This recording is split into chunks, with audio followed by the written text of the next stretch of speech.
This episode is brought to you by Progressive Insurance. Fiscally responsible, financial geniuses, monetary magicians. These are things people say about drivers who switch their car insurance to Progressive and save hundreds. Visit progressive.com to see if you could save.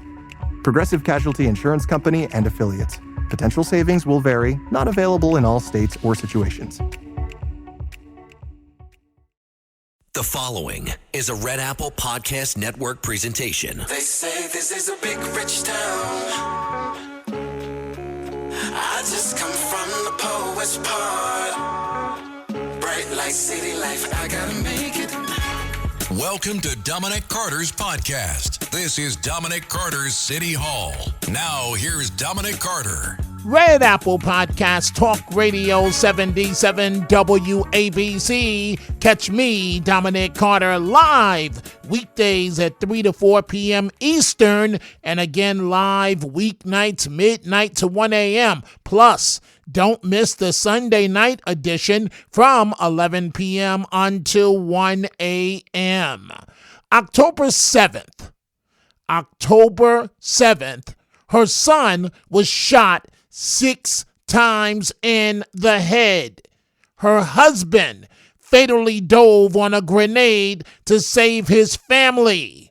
This is my podcast. Let's go. I've covered more tragic stories than I can count over nearly 40 years in journalism.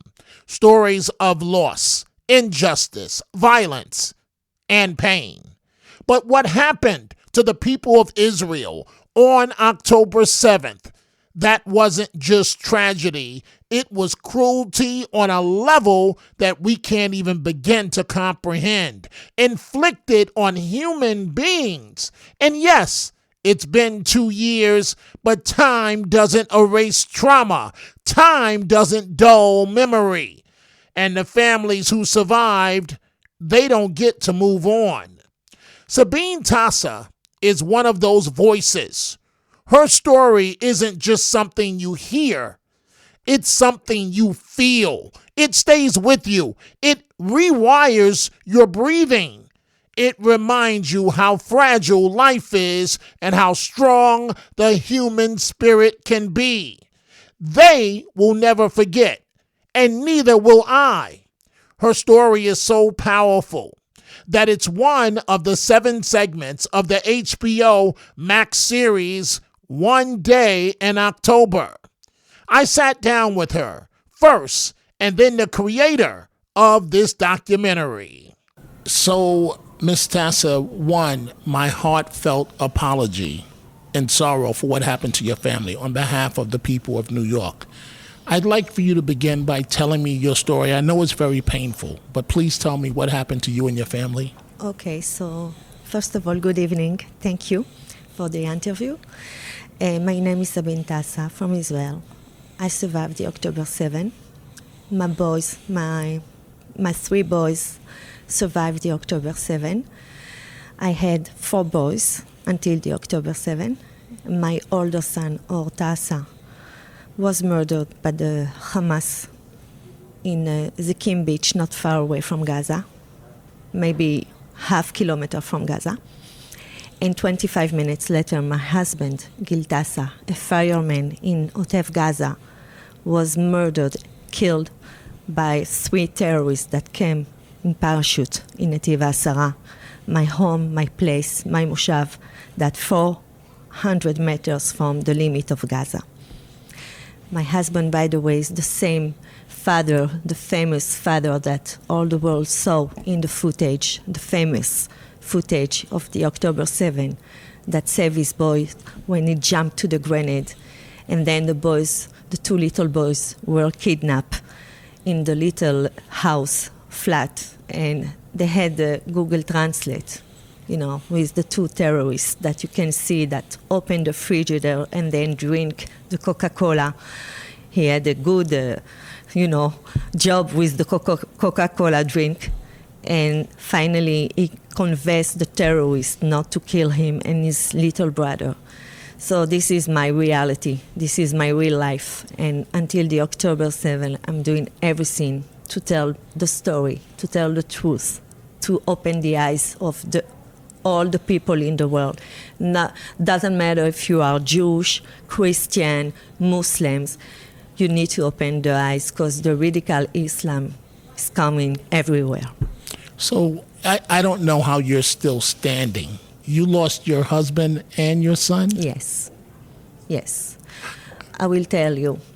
My belief is for a Jewish woman that the life is more precious than death. By the way, the reason that the Jewish people don't want to show the world all the disaster and tragedy and murdered and raped and the murder of babies that were burned alive is not because we don't want to show it to the world, because we have a lot of respect for the life more than death and death. When you bring the death to the camera, it's like you don't give respect to your close person that died.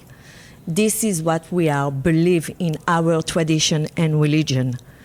But for me, it's more than the respect. I believe that I have a weapon to show to the world. I have 2 films, the footage, and the other one is the footage that the Hamas filmed at the same moment they murdered my boy with the other friend that was with him. Live by Telegram, Instagram, and Facebook.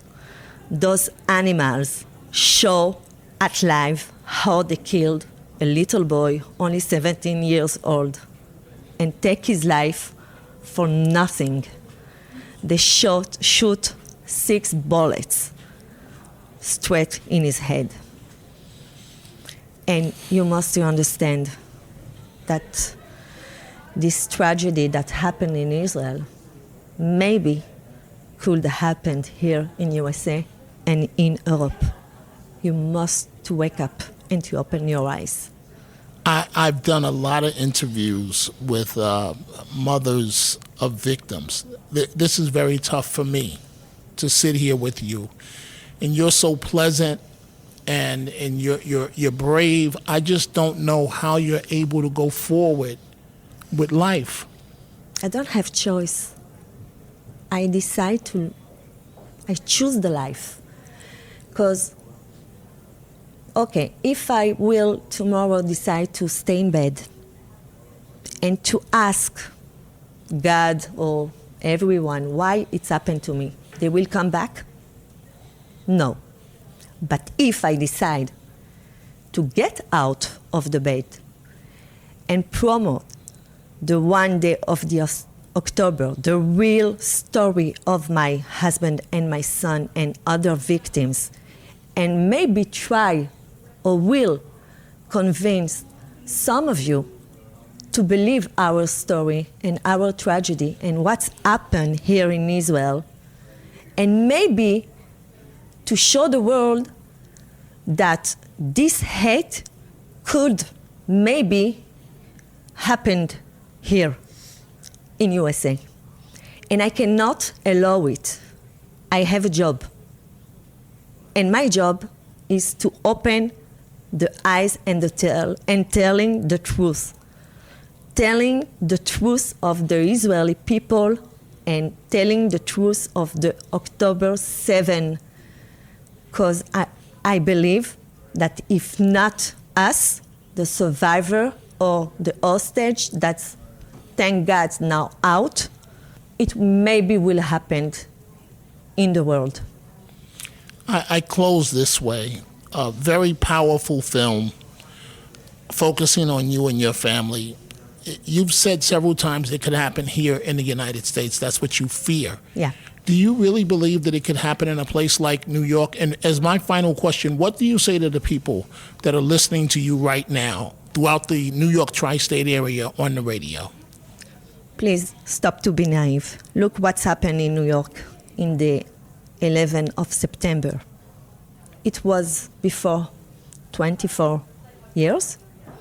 Until now, we cannot believe that it's happened. Every doco about this terrorist day, I immediately open the Netflix or the HBO to see what really happened, because I cannot believe that it's happened here in New York. So stop to be naive, because it can be here, like the October 7, so many of them here in New York on the streets wants to kill you because you are not a radical Islams. They don't want no Jewish, no Christians, not Muslims. They are not radical Islams. They believe that the world and all the tradition of the world and the religion should be radical Islams. And it means to kill you, murdered, raped, and burned you in life. This is what they're going to do, like the 11th of September. And today they are more clever. Don't think that they are not. More clever and more, how can I say it in English? Méchant, bad people. Animals. Very bad. Animals, it's a compliment for them. So please, I'm here to help you and to open the eyes of all the nation of the world, because I care. I love the human being. I love to be one of a woman that living in this world. I love to travel. I love USA. I love Europe. I love France. I was born there. I must do something before the bomb will explode. I am so sorry for your loss. It's hard for me to look at you. You're so radiant, so wonderful. I'm so deeply sorry for your loss. Thank you, sir. Thank you. Don't be. It's for good. Thank you. Sabine Tasser, her son shot 6 times in the head. Her husband, in his last act in their home, dove on a grenade that had been thrown in to protect his wife and kids. Her youngest son beaten so badly that he's legally blind in one eye. Daniel Finkelman is the creator and producer of the HBO documentary One Day in October. So explain to me why, first of all, the film is powerful. Why was this so important to you? It was important for me because when you sit with people like Sabine Tasser, who lost everything, who lost kids and loved ones, you realize, why am I in this business? Why am I doing what I'm doing if not to actually give that memory a heartbeat? Because the biggest vaccine against hate is memory. And memory is through storytelling. And that's what we're trying to do on this show. Say that one more time. It's so deep. The biggest vaccine? The biggest vaccine against hate is memory. And memory is best portrayed through storytelling. And that's exactly what you're doing. Exactly. Very visual, tough images. How tough was it for you to relive this?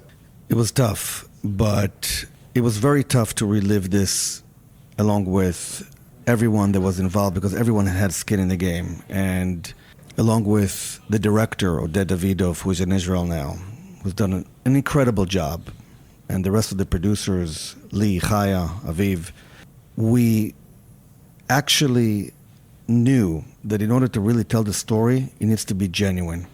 And in order for it to be genuine, you need to really feel it and be part of it. See, we're not just telling a story on a history once made.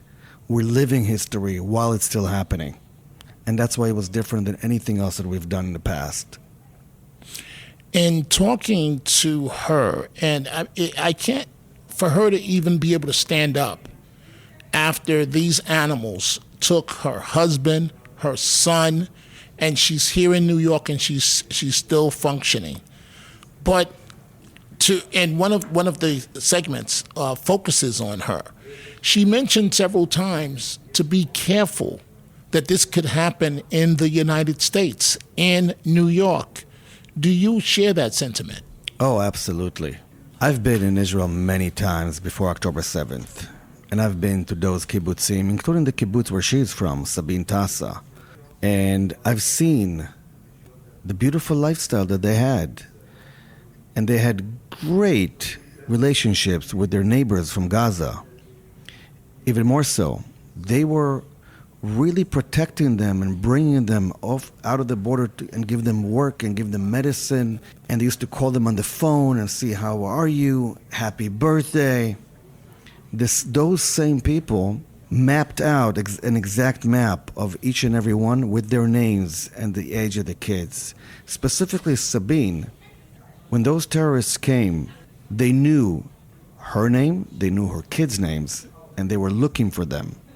So my point being is, yes, it could happen anywhere because hate is hate. And like I said, the only way to stand tall against that is by telling those stories and letting people know, don't tell us it's propaganda, because when it comes to real people's lives, there's nothing stronger than that. And that's one of the things, I've got to wrap this up, but that's one of the things that boils my blood, that it's been called propaganda by some claiming that it didn't happen. You've heard the atrocities. Just tell me some of the things that actually happened. But I've been to Israel 3 or 4 times. 4 times I side 1,000% with the people of Israel. And these animals, as far as I'm concerned, a bomb should be dropped on them. But what are some of the atrocities that actually occurred against the people of Israel on October 7th? You know, there's a saying in Hebrew, and I'll say it in Hebrew, and then we can translate it. Nikmat yeled katan lo bara satan. The revenge of a little boy, the Satan didn't invent just yet. The atrocities of seeing kids. I'll tell you a first-hand testimony that I heard from a good friend of mine who was in Ichud Hatzalah. Her name is Limor. She went in as a medic on October 7th, at the end of October 7th. And she found a boy with no hands and no feet. He was decapitated, lying on the floor. She picked him up, and he was still breathing. He was breathing, and he died in her arms. You could look it up, because the first interview after October 7th on national TV, I think it was on CNN, this same medic told this story, and she collapsed live on TV while she was telling the story. There are pictures, believe it or not, that obviously no one wants to see and no one should see, of that boy on her arms, dying. What did this boy do?